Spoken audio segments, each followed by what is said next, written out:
So today we're talking about the invisible load, why you're so exhausted, and maybe even why you don't know why.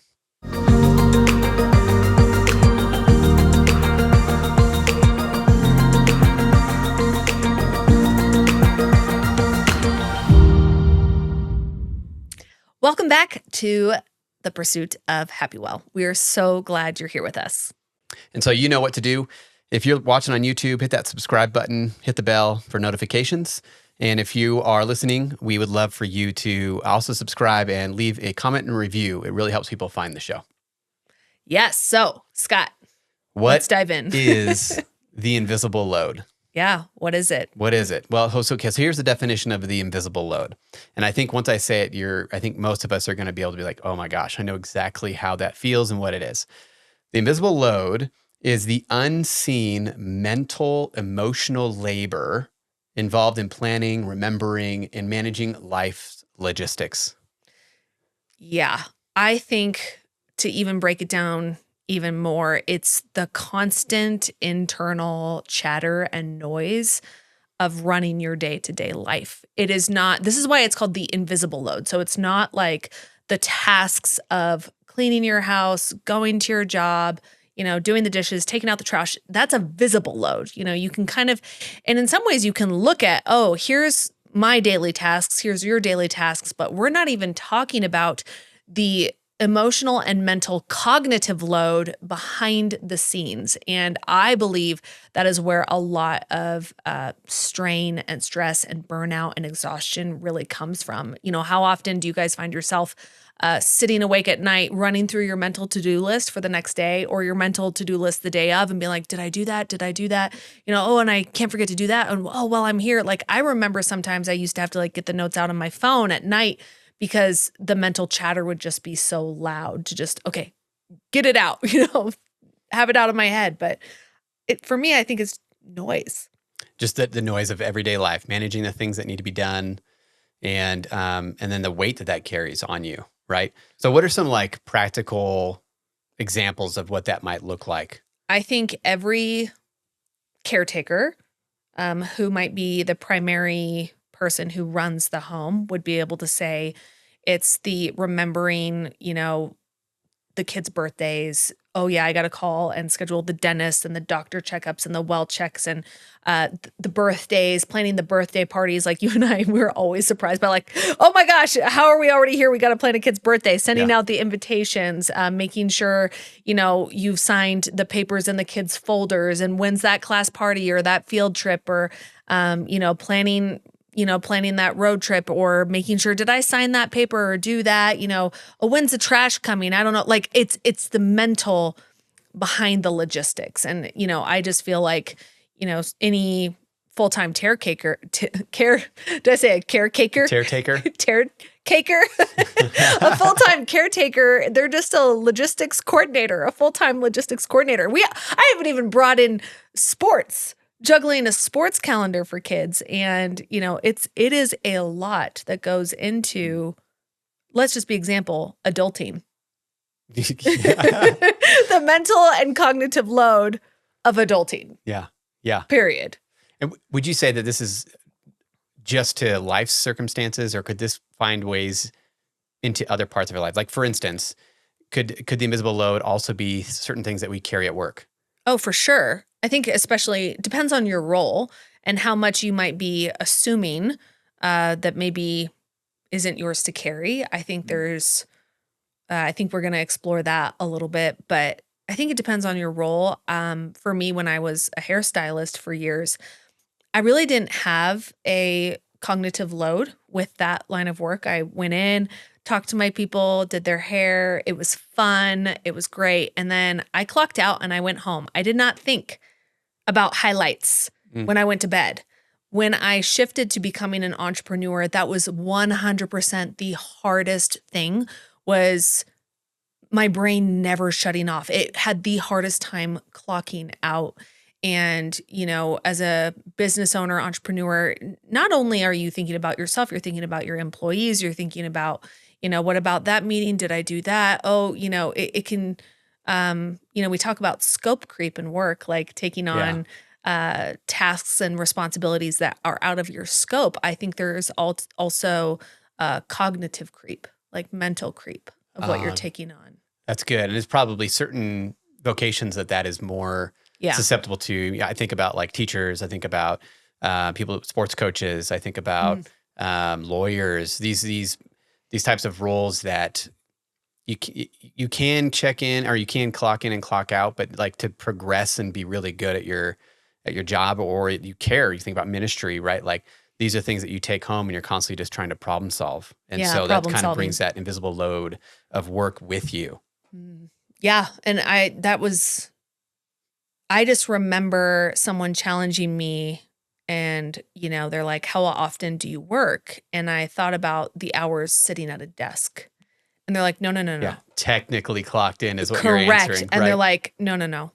How often are you working when you're away from your desk? Like, how often are you mentally clocked in? And it took a lot of time for me to learn how to mentally clock out.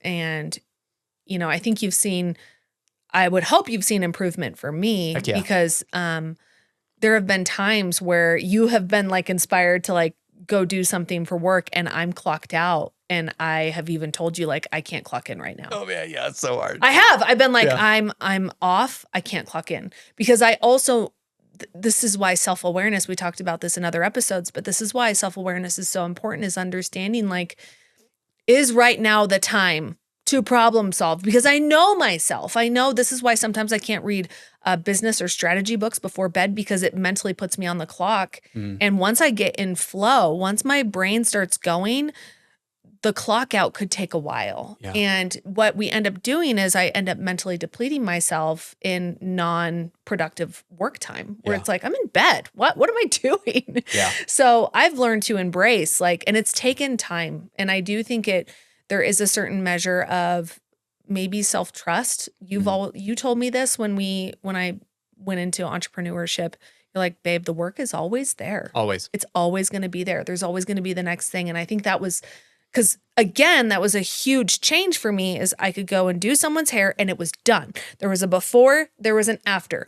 Oh my gosh, you almost never get that in entrepreneurship. Like you're spending 6 months to a year on a project. So each day you're like, all right, this is what. So, I know we're kind of going down a rabbit trail here, but I do think it's important to understand that there is invisible load with work. Yeah. And then, you take that into also managing a home and personal a family. Life, relationships. So now this invisible load it can be massive and cumbersome. And really, I think if unchecked, it starts to really erode mental health. Yeah. There was a quote that you shared with me as we were preparing for this podcast that was, I think, striking just in terms of like, how serious of a thing is the invisible load? I mean, why talk about this? I think we explain what it is. I think some people are like, oh, I know what that's like, but what's the impact here? What's that quote that you shared? Well, I talked about the crazy statistic for women. The stat. Yeah, okay. Yeah. That the average woman spends on average 520 hours a year on invisible labor. 520 hours a year on invisible labor.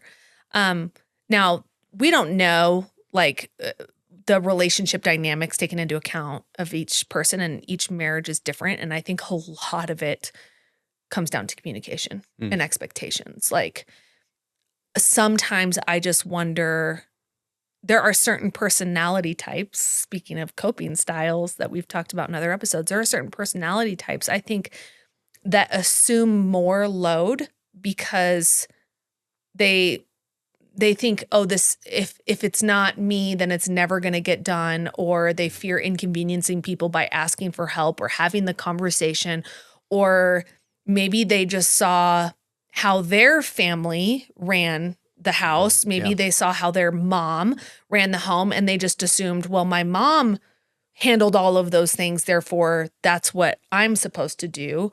I know that was huge for me because my mom, she didn't have a career outside the home. So her full-time job was being the logistics coordinator. And now she does that for us too in our home to help. But I just remember when I stepped into that and I had a career and 2 little babies and actually 2 jobs, 2 little kids. You were working, we both were working. And so I had this idea of how the home should be ran based on what I grew up in. And so I was constantly feeling bad that I couldn't measure up to what I saw my mom doing. And and it wasn't until my mom had said, Kristen, she's like, your expectations are completely unrealistic because you have a job. Like I didn't have a job. So of course this looked different. So I was taking on a lot of subconscious messaging for myself of like, this is what it has to look like. So I think it can look different for every family, every relationship or partnership, but it can be very subtle if we're not careful. Yeah. So help. Let's unpack this in the sense of like why is it so exhausting? Like what is it? Oh my gosh. What is it doing to our brains? What is it doing to strained relationships? How is that happening? Why is it so exhausting? Yeah. So first there's like the mental fatigue. That's like the constant internal never ending to-do list. Like you have talked about this, the mental loops. I like to picture, I think this is funny because I feel it's so different from our personalities.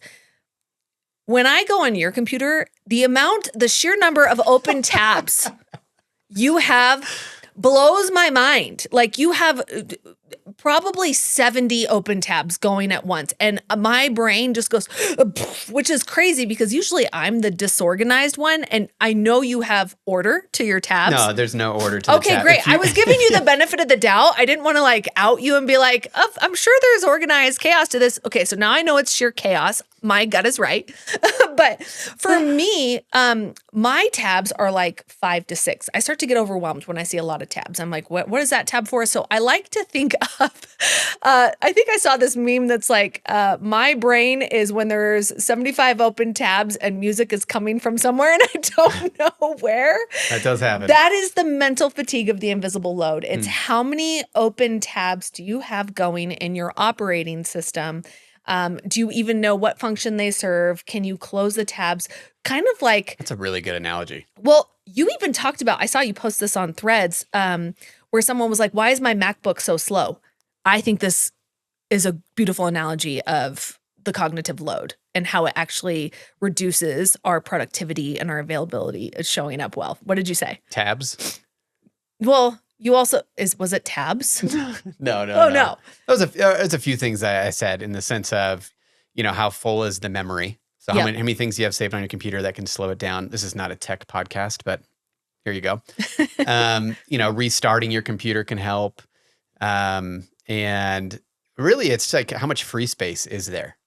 That's so good.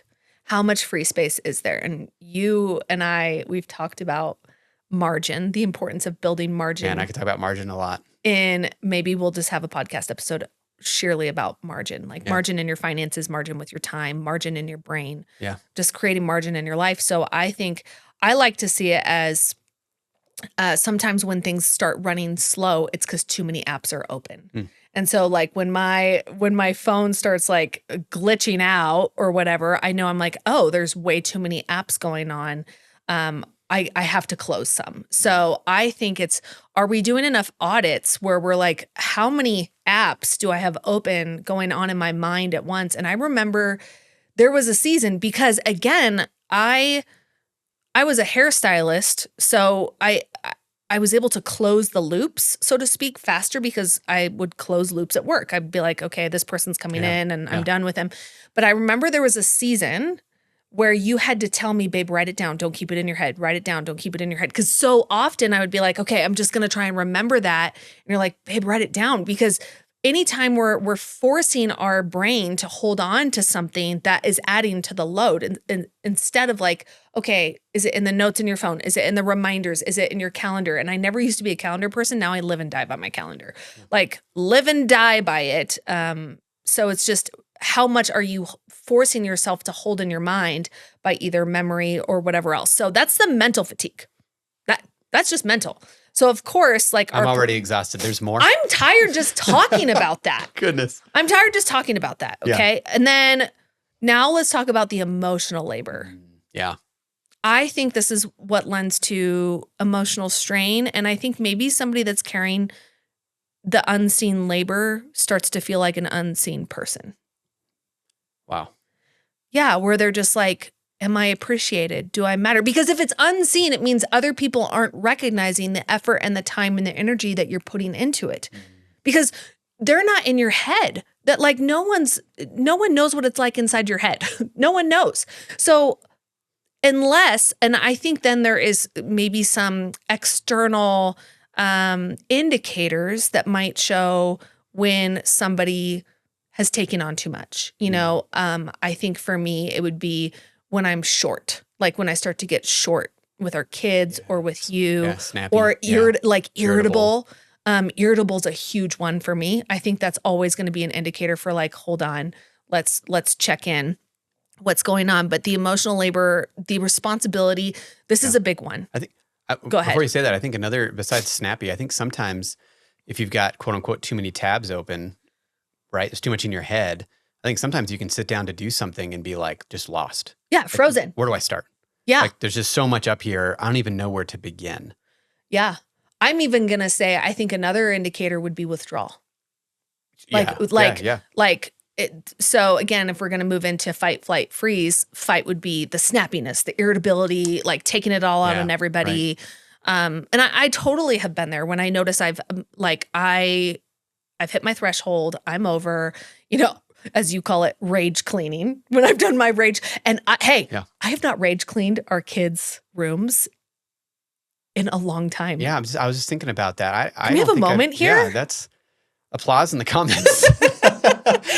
If you've ever rage cleaned, just tell me in the comments so I feel less alone. Raise your hand in solidarity. But that's usually an indicator that like I'm past my limit, past my threshold, but I haven't rage cleaned in a while. Where was I going with that? We were talking about the emotional landscape.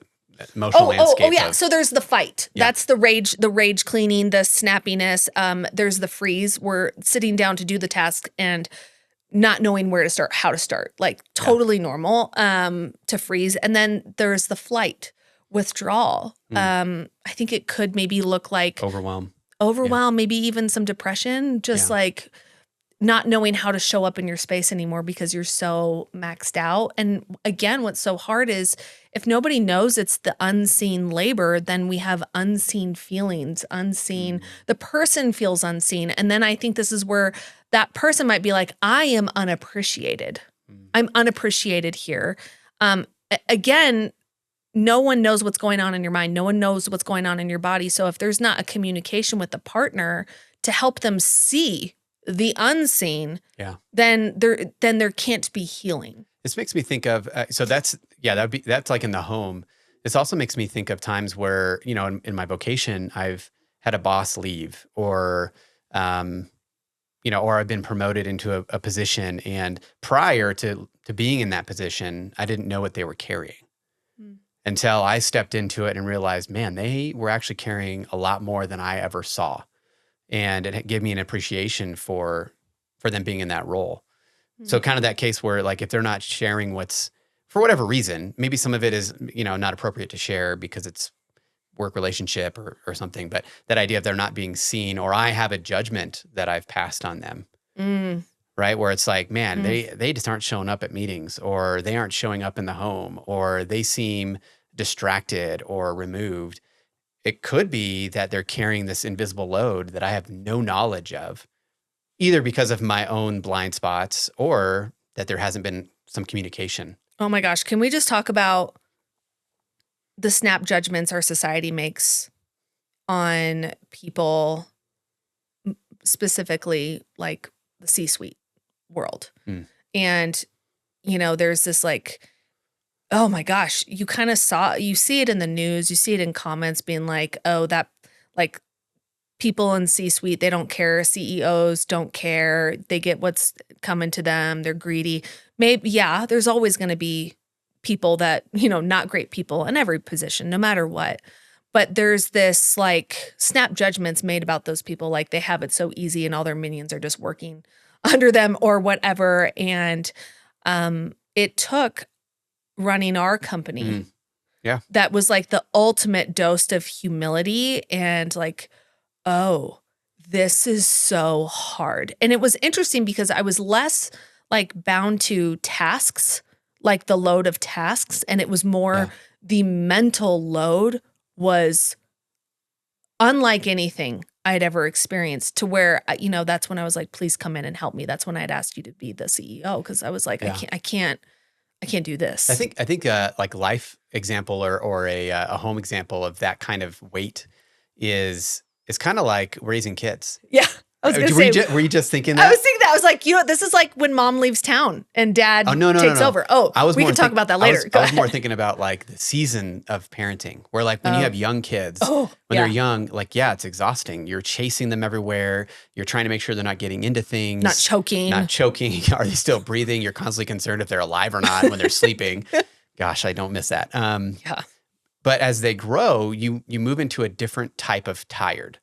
Yes. Where it's not necessarily a physical tiredness. It's more of a mental, emotional load as you pray, as you care, as you think about their interpersonal relationships, as you think about their job, about education, about their well-being, where it's just a different type of tired. Maybe it's like a more, I don't know.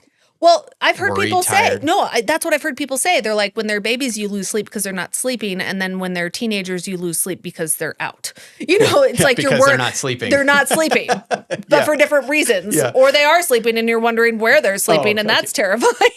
Wow. But it's just like, but I've heard parents that say like the beginning is physically exhausting and the latter is emotionally exhausting. Yeah. And right where we are, it's like, it's both. Yeah, it's both. How am I so freaking tired? But another one is I think like, about that in the sense of like, in terms of employment, or it's like the C-suite might be the more older kids kind of scenario.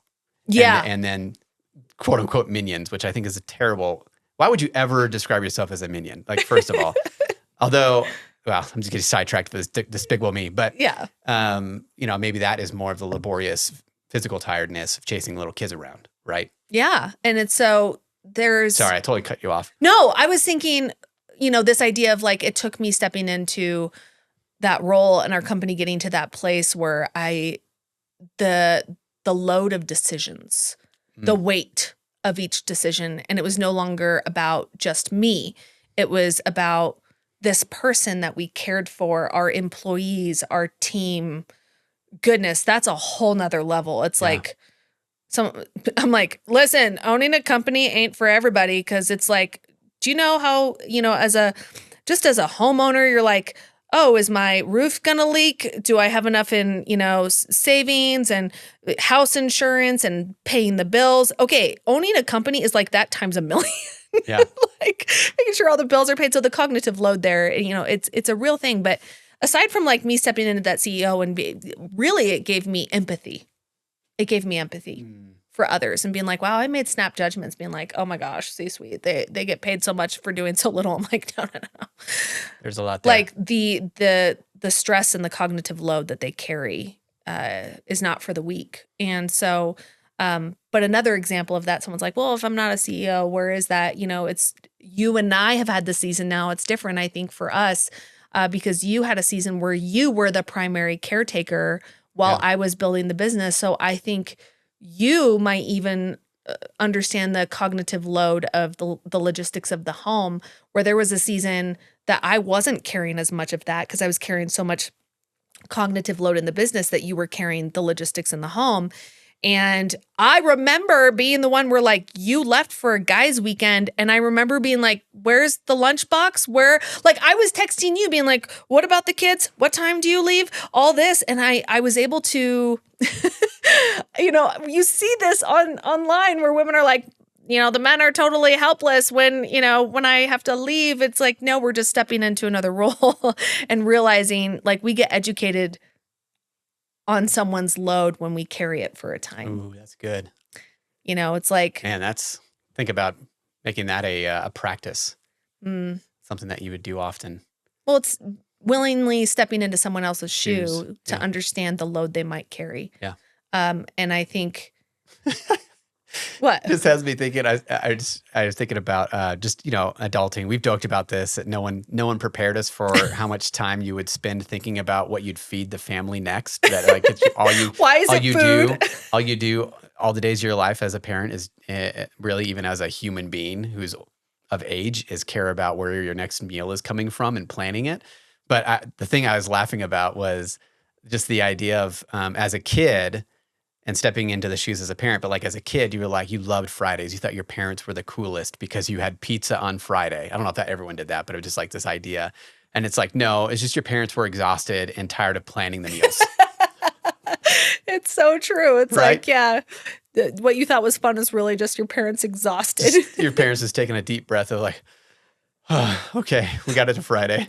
Well, and like, let's look at other examples where, you just make a snap judgment. You're like, I would never let my kid be on screens before the age of 10. It's like, okay.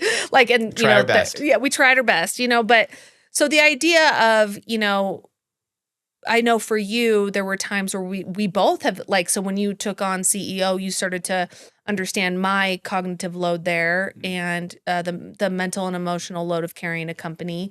And then, when you would travel or leave, or as we've shifted into more, I feel like it's more equally weighted, our logistic mode, Yeah. like how we're the load of the home, the cognitive load. But I know for me, it was you going on some trips where I was like, wow, this is a lot, and acknowledging that. Thanks. No, it's true.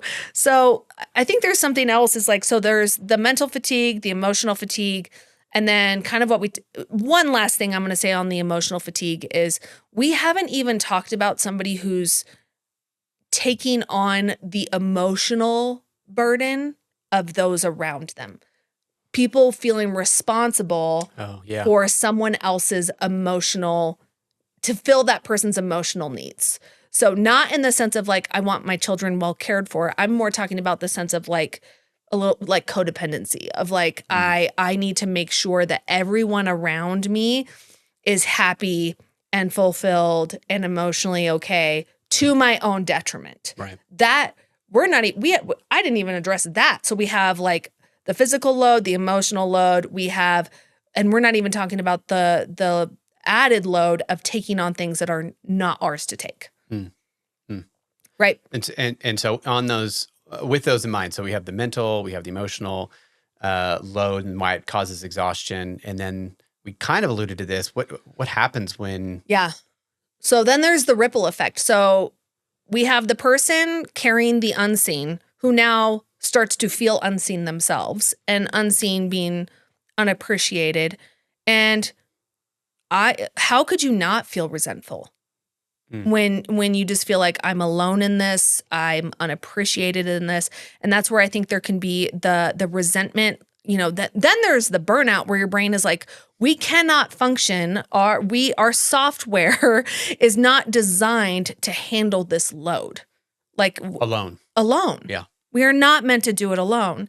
And so now there's relationship strain, like in marriages and in partnerships. I saw this one term that was called silent quitting, where like there's this thing where divorce comes out of nowhere.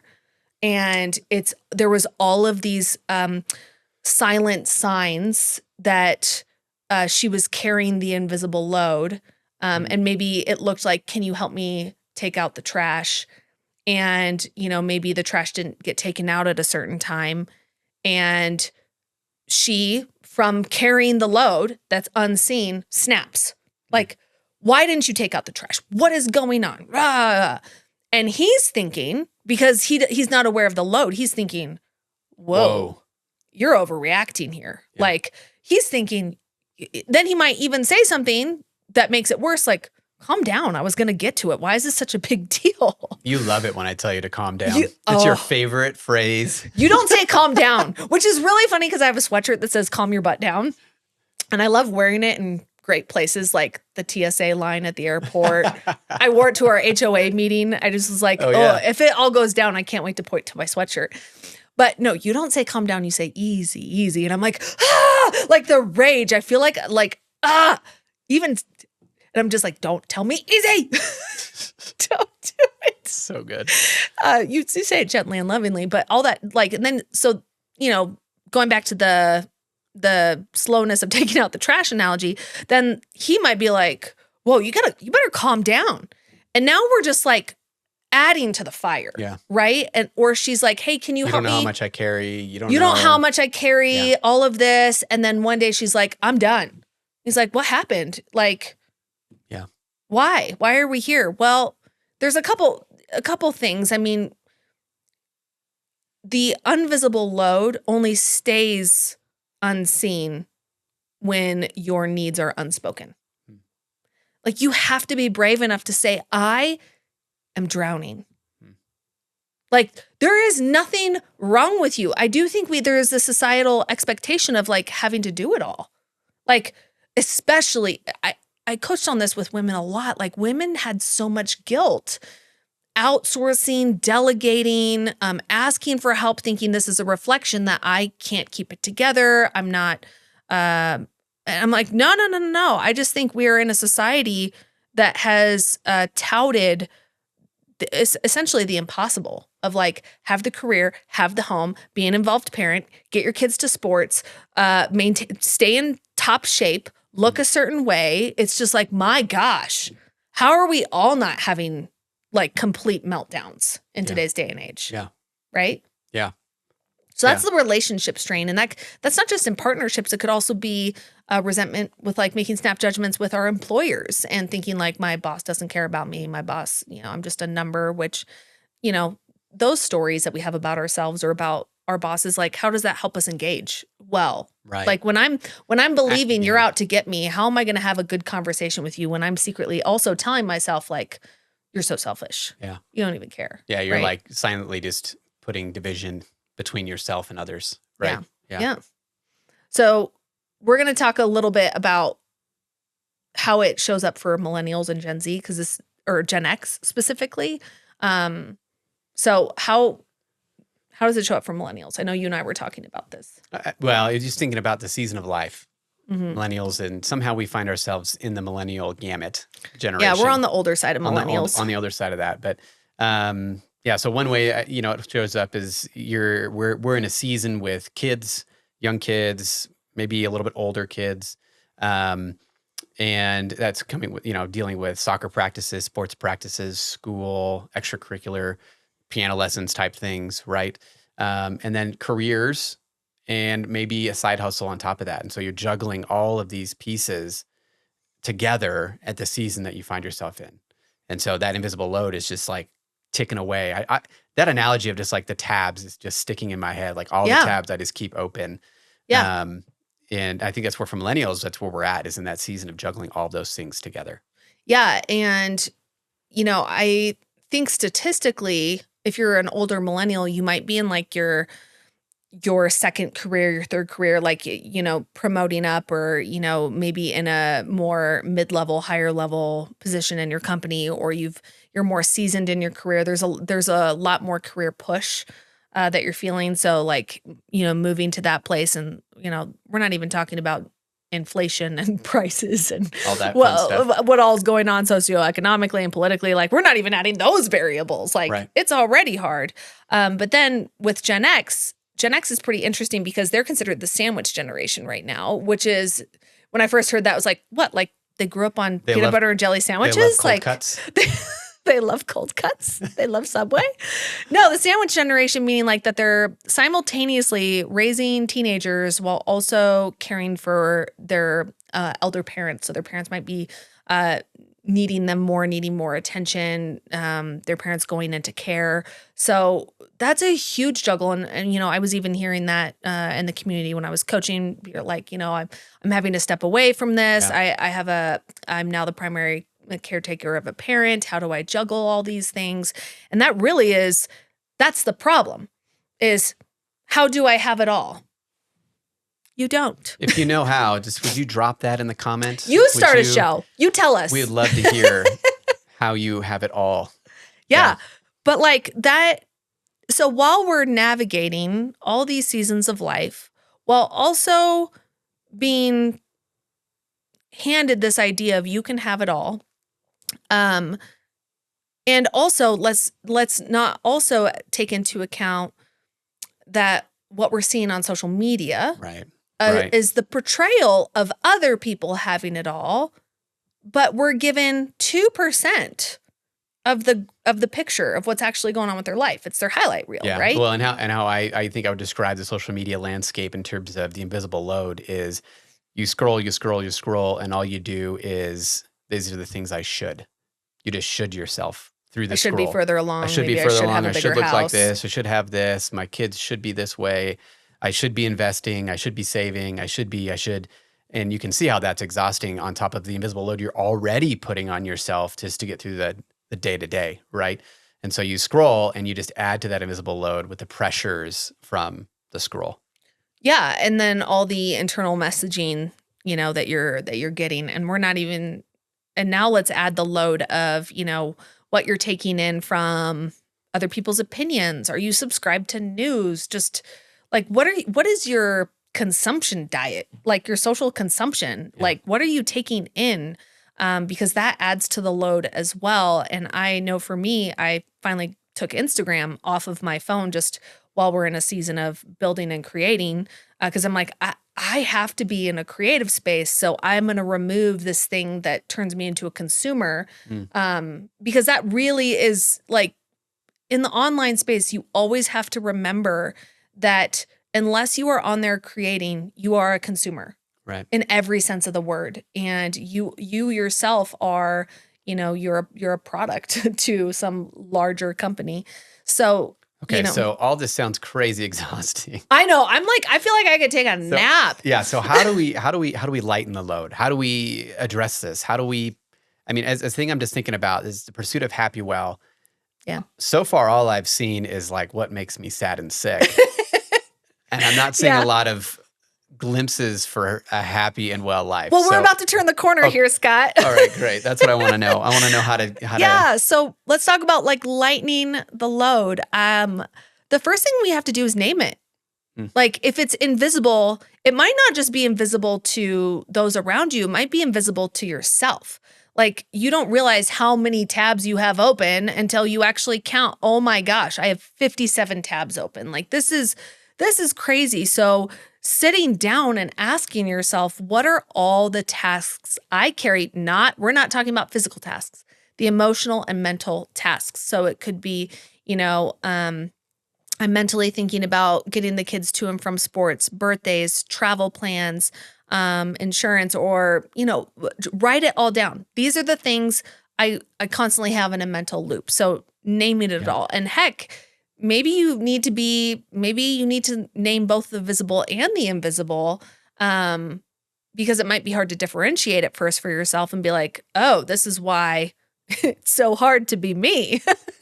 Do you mean like naming the visible and the visible? Do you mean like you naming the task and the weight that's putting on you? Yeah, I think that would be a great way of looking at it, is just like, hey, the task of, I don't know, laundry, but the mental burden is remembering when to turn it over, fold it, thinking about how often I have to do it. I don't know. Yeah, all the pieces that come with literally, my brain is so tired from just talking about how exhausting the load is. I'm like, I got nothing. This made me think of, in terms of like writing down your tasks. I remember, in our last company when we were looking at when to add some additional help. And we were like, okay, we need to know what is it that this particular person in our company, what the role that they have, what all are they carrying? What are all the tasks they're responsible for? What are they overseeing? If something's meant to be done, what box are they clicking? Whatever it is. And I just think about in terms of the home, a similar idea of like, what are all the tasks that I'm responsible for, whether it's spoken or unspoken, or your gender roles, or however you do that in your home. Just writing those things down can actually give you a good glimpse of, wow, you do a lot, or I do a lot. And we did this with our employees in the sense of like, yes, hey, we need you to write this down. We got to know what you're carrying, because at some point, and I assume this would correlate very well into personal life, but at some point your employee, if the list is so long, they're doing nothing well. Yes. Right? Yep. Nothing is done to its best. It's just done to satisfaction. Where like, so kind of like if I cook It's not done well. It's done just so that you have food in your stomach. I think I want to sign you up for cooking classes. Easy. I'm pretty good at some stuff. You just said easy. Oh, I did. That's so funny. Yeah, but it's true. And also what helped, when we had our employees do that actually showed scope creep. What are you taking on that you shouldn't be taking on? Right. So also doing kind of the inventory of your invisible load, you might actually be able to ask yourself, ready for this? Is this mine? Is this mine to carry? So often we just assume it's mine, and we're not having a necessary conversation, or assumptions have been made by both parties. Oh, I just assumed you were doing it, or you did it once and I thought that was just kind of going to be your thing. Yeah. And we never I never spoke up. I never advocated for myself. I never, did those things. So, when you do that, so we're going to create awareness, like listing it, naming it. The next one is you have got to communicate.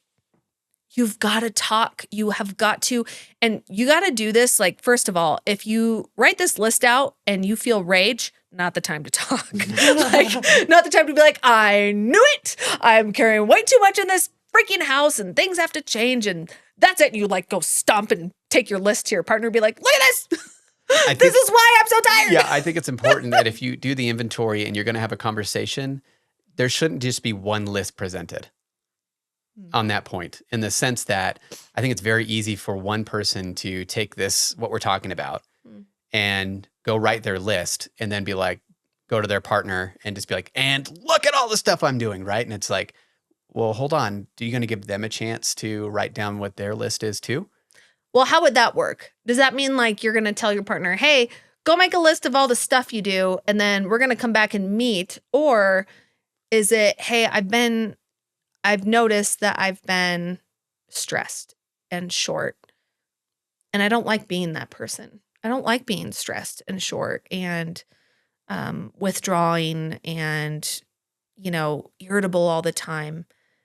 And I've noticed it's because I've been carrying some things that have added to my stress. And I want to share those things with you, but I also think there might be things that you might be carrying that adds to your stress that maybe I don't know about. So 100%. Yeah. So 100%. I think anytime you have a hard conversation, it's always better led with a self-reflective. Always. Self-reflective kind of like, hey, this is what I've noticed in me.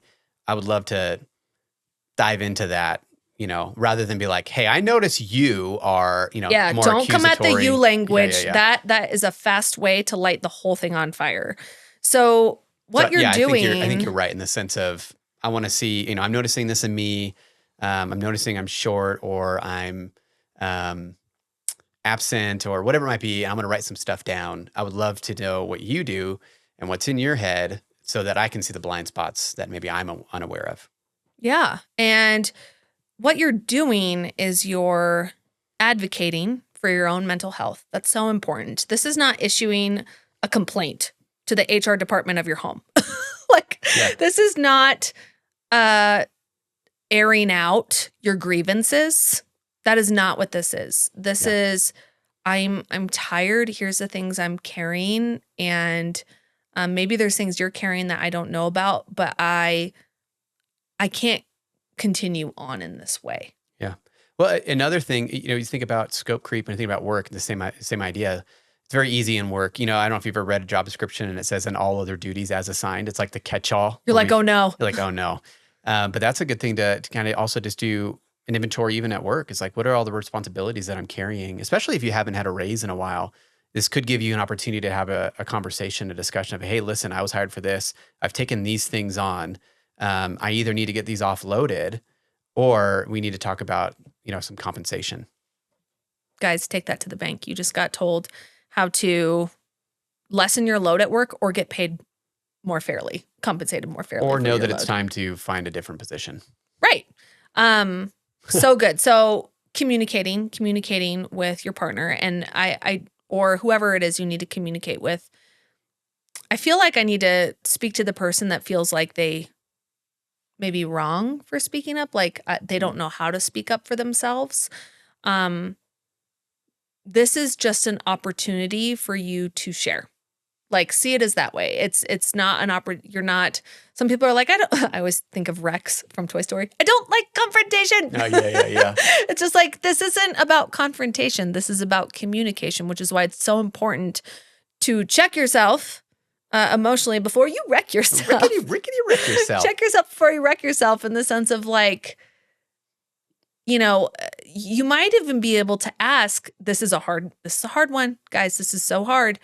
You might have to ask yourself, how have I myself contributed to adding to my own load by taking on what is not mine, either by making assumptions of others, assuming that I had to do things like lack of executing boundaries, poor communication, letting things simmer.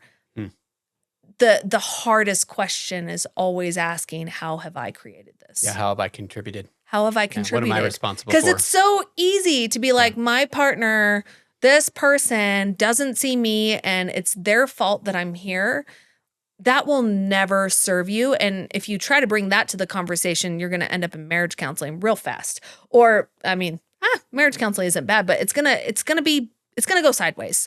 So this is just an opportunity to, again, awareness, pause, introspection, ask yourself, how have I contributed to this? And even bringing it to the conversation, because I've done that with you. I could be like, I totally see how I did this. Yeah. Like, here's where I showed up and contributed to the problem, and here's where I need to take some ownership. If you do that, if you always start with, here's what I'm responsible for, here's what I'm working on, and here's what I want to communicate, you're going to notice that the person you're talking to, they're going to move out of their defensive posture and be willing to receive what you have to say, because you're not going in with your guns blazing out of frustration or resentment. So yeah, it's a good way to start the conversation rather than just going in and accusing, right? Yeah. And you can test the water. I mean, if you've never had these type of conversations and maybe this is your first time, you can kind of test things out and go about it without a big, huge list. Maybe you just pick a certain scenario, right? Like maybe it's just about pickup with the kids, or maybe it's about caring for the kitchen, or, whatever it is. You can just break it down into a bite size, so it's not going to be this big, overwhelming discussion about everything in life. You can break that down and see how that goes. And I'd also say, I think, some marriages are not safe.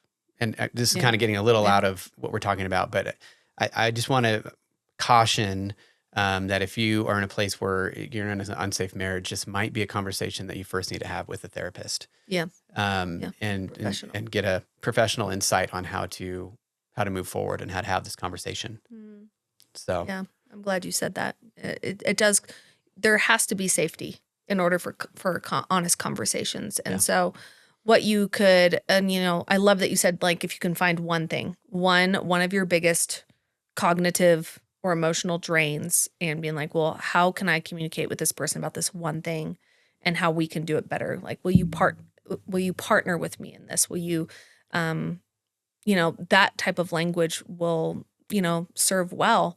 But you might have to ask yourself, for those of us that, for people who are listening or watching that might be afraid to advocate for themselves, you might have to ask yourself, how can I create safety for myself in advocating for myself? Like, how can I make this a safe conversation for myself? Is there a time of day I need to do this? Do I need to, go for a walk, call a friend? How do I need to care for myself before I move into a position that has me either feeling vulnerable or guilty or worried? So how do I essentially build support around myself in doing this thing, is always what we, will serve us well. So practical strategies, like some tools. I think we've adopted some of these. So what are some tools for sharing the load? Yeah, well, first, two tools we already talked about. One is communicating. That's a tool. Yep. Another is taking inventory. That's a tool. Mm-hmm. But then some other things that you can do in terms of helping this invisible load is, I'll name three and then we can dive into them if we want to a little bit. Okay. One is, working out a calendar, just to help you understand what all is on it. You talked about like your calendar is like the love of your life now. Yep. Shared calendar. You can delegate. And so that's part of taking that inventory and understanding, okay, we need to help share this load a little bit. And then having some boundaries about, hey, if we're going to delegate, we're going to start sharing this load a little bit. We got to have some boundaries about how this gets sorted out, or how we're going to handle when life gets lifing. So you might have the idea of like who's carrying what load, and then life happens. Yeah. And we're going to have boundaries around how we handle our emotions in that, right? Because it's not if, it's when. Yep. If I'm responsible for picking up the kids, that's my load. That's part of my task, whatever. And I get a flat tire coming home. There needs to be some understanding of boundaries on how that is treated, right? Yeah. So, and then one thing you did mention too is also just in terms of your mental offloading of the tabs. So one reason I keep all those tabs is so I don't have to remember. So I might open a tab. I'm serious. I might open a tab and it might be something I want to read later. So I leave it open. So I don't have to remember to go back to that site. Do you remember to go back to it? Never. But it's there if I wanted it. It's like me in screenshots. I'll come back to that. Yeah, I'll come back to that. Never do. But, part of one practice that can be very helpful is at the end of the day is just writing down all the things that are in your head. Yeah. Clear it out. Yeah. We call this the C10, right? Like clear in 10. Clear in 10 is writing all that stuff out and getting it on paper. And if it's important, it's going to come back, right? Yeah. Like you're going to look at it tomorrow and you're going to pick that up where it needs to be picked up. And if it's not important, then it's just on paper and maybe doesn't need to be addressed. Maybe it's not yours to carry to begin with. Yeah. I think there are a couple things where it's like, what apps or tech can help me? Some people I think AI or ChatGPT is just for business. Oh my gosh, have it meal plan for you. Put in did you not know this? I did not know this. Yeah, it's just like, hey, here's all the ingredients on my weekly grocery list. Create a meal plan. You can even give it here's protein. Here's my protein goals. Here's my calorie goal. I'm blowing your mind. Here, give that. It has to take 30 minutes or less. Leverage what you can. This isn't just about delegation. This is also about what can I leverage that eases my load. And so it could be, reminders on your phone, setting up bedtime timers for the kids to be use alarms all the time. We use a lot of alarms in this house and they all have different sounds. And it's we have one in the morning where it's every time we sing to it, it's make sure you're eating your breakfast. Make sure you're. And it's not quite the melody of the alarm, but we just made it work. No. I'm saying that's. It's 7:15. We know that the kids need to be eating their breakfast if we're going to be on time for that day. So setting up timers, setting up wins, setting up, chores for the house. Another one is if you do leverage tech, if you have an Instacart where you order your groceries, make sure your partner has your sign-in so that you both can be in the app doing the groceries. That is what we do. It's just hey, I'm doing an Instacart order today. Review the list before we send it out. We both have the app. We both have the sign-in. We use it. Don't be afraid to have meetings. Set yourself up for success. So Sunday night, you might sit down with your partner, look at the week ahead. A week in review is so important, not just at work, but in the home. It's something I think we want to get better at. But I know for me, one of my ways of easing my cognitive load is the last thing I do before bed is I just look at the calendar for the next day and be okay, is there anything I need to set myself up for success? What needs to be in place? And it's a quick mental check-in. It's not long, but I walk into the next day prepared. So whatever tech you do use, give the sign in to your partner. Be hey, can you handle groceries? You always do the Costco order, and I'm so thankful. And the buy it again tab, hello, that makes it so easy. Yeah. But it's just what can you leverage that makes your load lighter? And then I think a huge one is you might need to have a season of lowering your standards. Maybe your standards are too high. Because if you're I can't, Kristen, I'm in a season, where I can't delegate someone to, do the laundry or do a deep clean in my house once a month. There's just no way. Okay, do we need to change the standard of clean? Do you need to declutter so there's less to clean up? Do we need to, shrink our clothing budget or the amount of clothes in our closet, so there's less laundry to do. Just you have to ask those questions and just being like, all right, where might my standards need to change? Because are my standards too high? Yeah. So kind of like we've talked about countertops. So does that mean we can just let the countertops go? We don't Absolutely not, we don't have to Scott. clean them anymore. No. Do you know about me at all? Like that's Hey, no. we just want to know. So there's some of the tools, some of the things that. What do you use? Yeah. We want to know what's worked for you. Maybe it's something that we've mentioned and that's worked for you. You can drop it if you're on YouTube. You can drop that in the comments, or maybe there's something we didn't mention that you're like, man, this has been an absolute game changer for me. If you have something along those lines, or how you've used AI or another tool or an app, if you just drop that in the comments, it'd be helpful for us to know, helpful for other people that are watching as we pursue a happy, well life.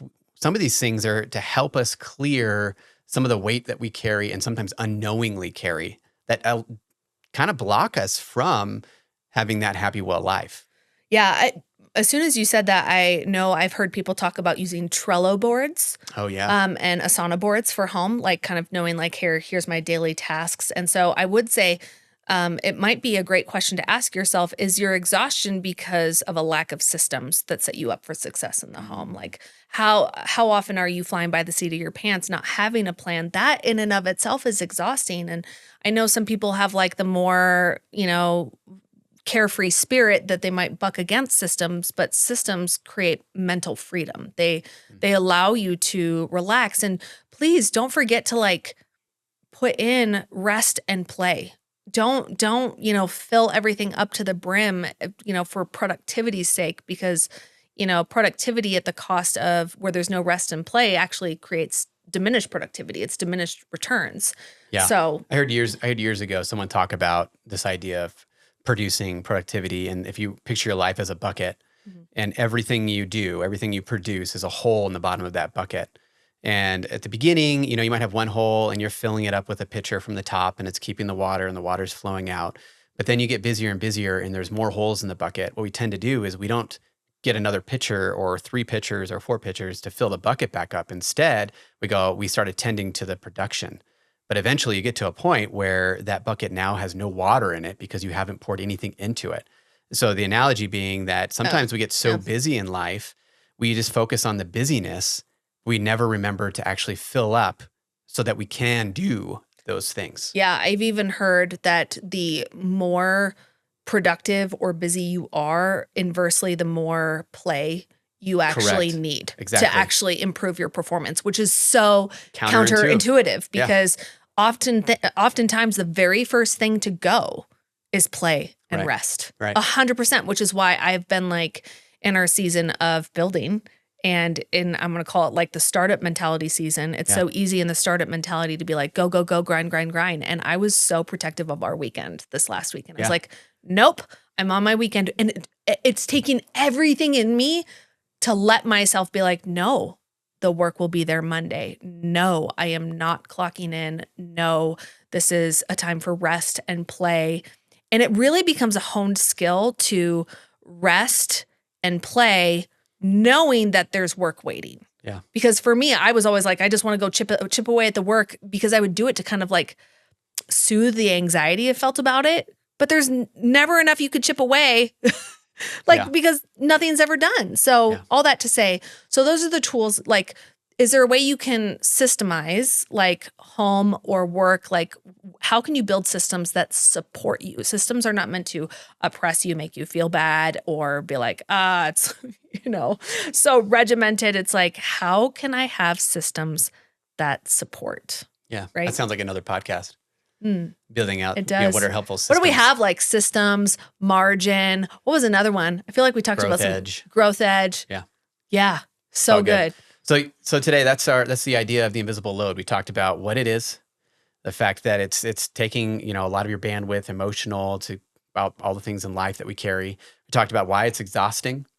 And we talked about how it showed up for certain generations. And then finally, we talked about some tools. And again, like if you have a tool, we'd love to know about that. Drop that in the comment. And we're so excited you joined us today. Next week, you want to share next week what's going on? So next week, we're going to be talking about motivation and why it's not enough, and specifically why willpower doesn't work. Because so many of us go at our goals with willpower and it doesn't work. So we're going to unpack that next time.